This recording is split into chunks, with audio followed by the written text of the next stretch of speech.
investors are really the gatekeepers for a lot of these businesses growing into, something that is a multi-million-dollar business. At some point, in order to get to that point, a business has to take on outside investment in some form or fashion.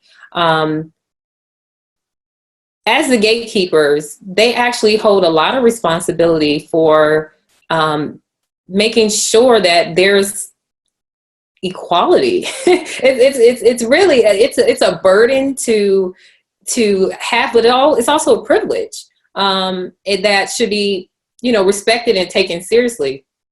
The thing is that investors, they all know each other. It's a very small community. It's a very small community, and there's like 1 degree of separation between them. So I described a little bit about my experience with dealing with one angel investor, but he knew the other one. They knew of the other one, right? So they weren't friends, but they knew of them. They could call each other and speak. So that's what happens in the investor community. So if one has an experience with the founder, the biases are actually perpetuated through additional communication with other investors that's in the community. So if you do a bad pitch, for example, and not bad, but that's what they consider to be bad, that goes around the community. They talk to each other. And so, even if you look, the power is extremely powerful. Even if you look at Ellen Powell, that whole incident with her being bullied by the large VC firm, they will all stick together. And in that particular case, even though they were clearly wrong, she still lost her case in every appeal, and everyone is still looking at her like, what's your problem?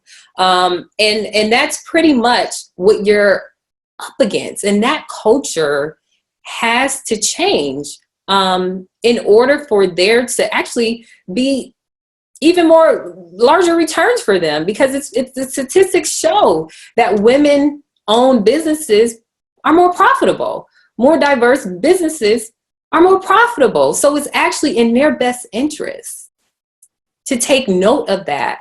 And also, no one is asking them to be perfect, but to recognize the biases that they have and to do whatever is necessary.